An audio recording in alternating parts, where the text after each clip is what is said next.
Assalamualaikum warahmatullahi wabarakatuh. Alhamdulillah. Wassalatu wassalamu ala rasulillah. Anak-anakku, siswa SMP kelas 8.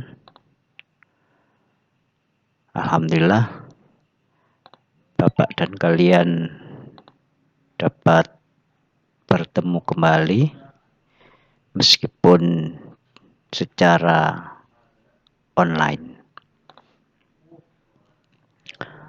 Anak-anakku, Bapak ucapkan selamat, kalian telah naik ke kelas 8 dan sesuai dengan jadwal Bapak hari ini akan memberikan materi PPKN bagian yang pertama atau KD1 di kelas 8 semester 1, yaitu kedudukan dan fungsi Pancasila. Anak-anak, sebelum Bapak mulai, marilah kita awali pembelajaran kita dengan baca basmalah. Bismillahirrahmanirrahim. Salam sehat selalu. Anak-anak jaga kesehatan, jaga kebersihan di rumah, jaga imunitas tubuh kalian, agar kalian senantiasa sehat di tengah pandemi COVID-19 ini.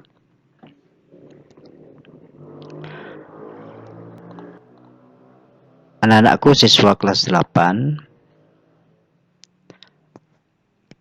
Bapak informasikan pada kalian kompetensi yang harus kalian capai setelah mempelajari KD ini atau materi ini.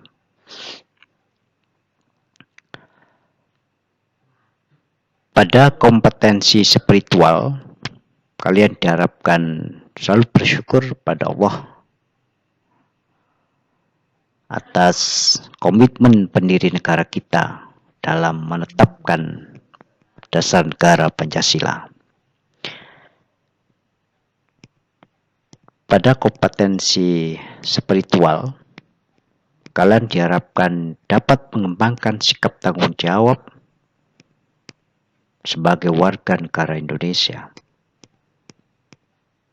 Pada kompetensi pengetahuan, kalian diharapkan dapat menganalisis proses perumusan dan penetapan Pancasila sebagai dasar negara. Sedang pada kompetensi keterampilan, kalian diharapkan dapat menyaji hasil analisis proses perumusan dan penerapan Pancasila sebagai dasar. Anak-anakku, para pendiri negara kita, Republik Indonesia ini, pada tanggal 18 Agustus 1945 sudah menyepakati Pancasila sebagai dasar negara. Anak-anak mungkin masih ingat pelajaran kelas 7 bahwa Pancasila ditetapkan sebagai dasar negara itu dalam sidang PPKI tanggal 18 Agustus 1945. Kalau kita tengok ke belakang sejarah Indonesia ini anak-anak, sebenarnya Pancasila itu sudah dikenal sejak zaman Majapahit abad ke-14. Majapahit itu adalah kerajaan terbesar yang pernah ada di negara kita, yang pusatnya ada di Trowulan, Mojokerto. Di manakah istilah Pancasila itu ditemui? Yaitu dalam buku Negara Kertagama karangan Empu Prapanca dan buku Sutasoma karangan Empu Tantular. Pada masa itu anak-anak, istilah Pancasila dalam bahasa Sanskerta itu panca berarti 5, sila asas atau sendi. Dengan demikian, Pancasila itu dalam bahasa Sanskerta berarti 5 asas atau 5 sendi. Istilah Pancasila dalam kehidupan kenegaraan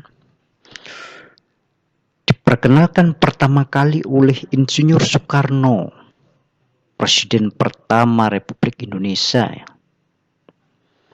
Di manakah anak-anak Insinyur Soekarno itu menyampaikan atau mengemukakan istilah Pancasila? Anak tentu pasti ingat ini pelajaran kelas 7. Yaitu pada sidang BPUPKI yang pertama tanggal 1 Juni 1945. Muhammad Yamin menjelaskan bahwa Pancasila berasal dari kata panca yang berarti 5 dan sila yang berarti sendi atau dasar. Jadi menurut Muhammad Yamin, Pancasila berarti 5 sendi atau 5 dasar.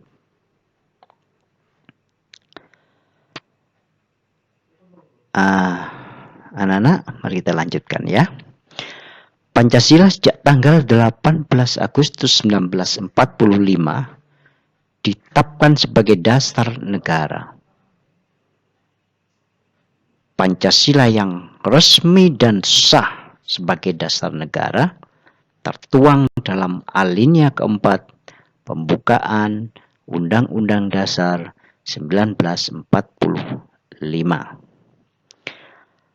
Pada TAP MPR nomor 3 MPR tahun 2000, Pancasila ditetapkan juga sebagai dasar negara.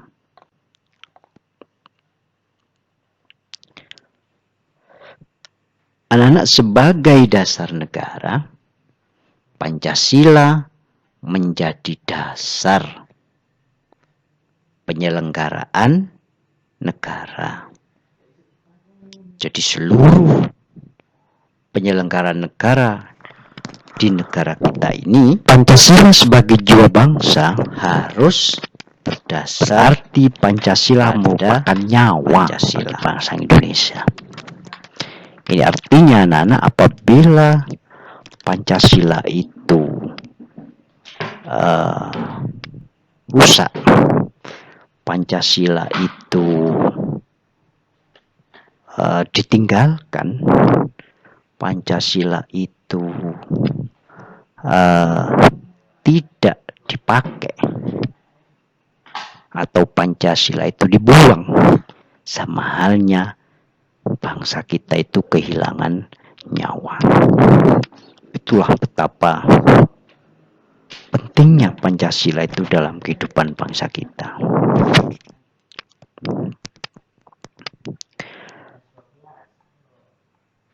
Itulah kedudukan Pancasila yang pertama, Nana.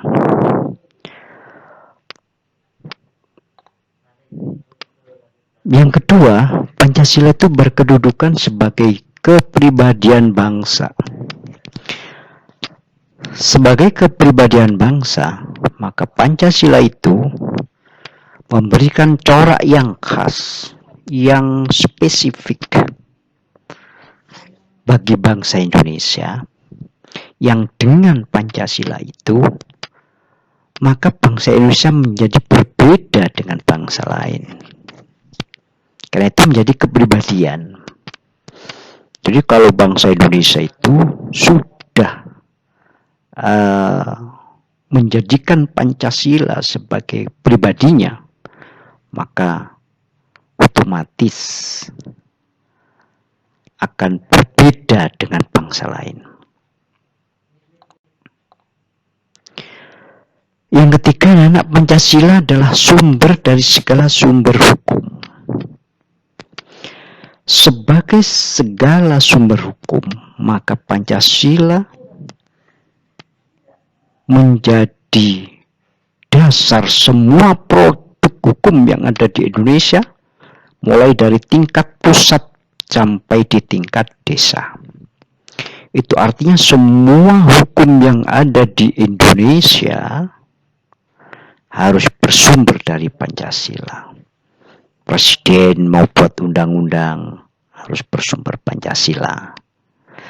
Gubernur mau membuat peraturan daerah provinsi bersumber pada Pancasila. Bupati mau membuat peraturan daerah kabupaten harus bersumber pada Pancasila, termasuk desa kalian. Misalnya mau membuat peraturan desa, juga harus peraturan desanya itu bersumber pada Pancasila. Kedudukan Pancasila berikutnya adalah sebagai perjanjian luhur.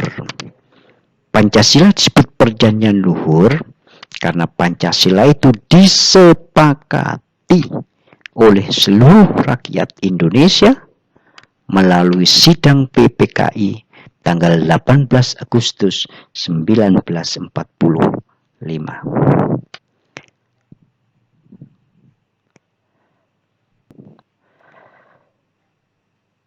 Pancasila juga sebagai cita-cita dan tujuan bangsa Indonesia. Kenapa Pancasila disebut sebagai cita-cita? Karena segala yang kita lakukan, yang pemerintah lakukan, atau pemerintah dan rakyat lakukan itu adalah membangun, misalnya seluruh kegiatan pembangunan yang diselenggarakan di Indonesia itu adalah untuk mewujudkan masyarakat adil dan makmur yang berdasarkan Pancasila. Jadi adil dan makmurnya itu berdasar Pancasila. Karena itulah Pancasila juga sebagai cita-cita dan tujuan bangsa Indonesia. Pancasila sebagai moral pembangunan. Artinya bahwa anak-anak, Pancasila itu dijadikan acuan, tolak ukur dari kegiatan pembangunan. Jadi baik dan buruknya pembangunan itu tolak ukurnya adalah Pancasila.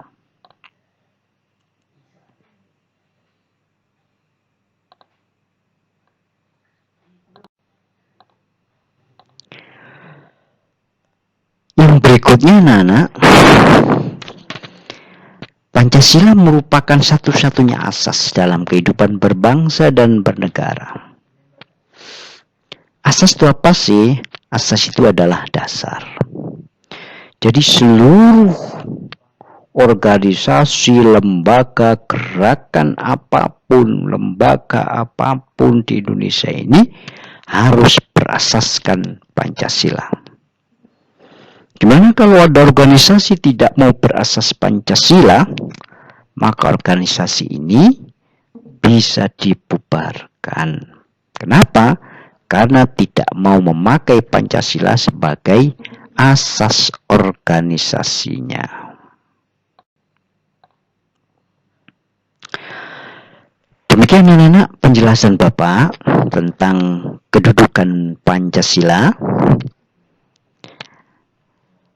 Mungkin penjelasan dan slide yang Bapak tayangkan ini akan lebih kalian pahami bila kalian mencatat kembali slide-slide itu. Karena itu, putar kembali video Bapak itu, kemudian catatlah di buku tulis kamu. Kamu tidak perlu memfoto dan mengumpulkan catatanmu. Cukup kamu simpan catatan kamu itu di rumah. Jadi tidak perlu memfoto kemudian dikirimkan lewat WA ke Bapak, tidak usah. Bapak suruh kalian mencatat agar kalian gampang untuk mereview kembali pelajaran. Kemudian yang kedua, kalian mudah apabila suatu saat mau ada penilaian harian, kalian bisa membacanya kembali dengan gampang. Anak-anak, jika kalian mau bertanya atau berpendapat, ya, tulis pendapat dan pertanyaan kalian itu di kolom komentar di channel YouTube ini. Kalau menulis pertanyaan atau pendapat, ya, awali dengan nama kamu, kelas, nomor absen, kemudian tulislah pertanyaan atau pendapat kamu. Nanti pasti akan Bapak baca. Jika kalian tidak keberatan, kalian boleh subscribe dan like pada video ini. Selamat belajar ya anak-anak. Moga kalian sehat selalu. Moga kalian dan orang tua kalian juga kuat menghadapi pandemi COVID ini, karena kalian tidak sendirian, tapi bersama-sama dengan Bapak Ibu guru kalian, juga seluruh rakyat Indonesia, sama-sama berdoa agar kita segera keluar dari wabah ini. Bapak Eri sampai di sini. Sekali lagi, kalian pahami. Apabila ada yang bertanya, silakan tulis di kolom komentar. Sampai ketemu pada pembelajaran berikutnya, pada KD yang pertama, pada bagian yang kedua. Bapak Eri, Assalamualaikum warahmatullahi wabarakatuh.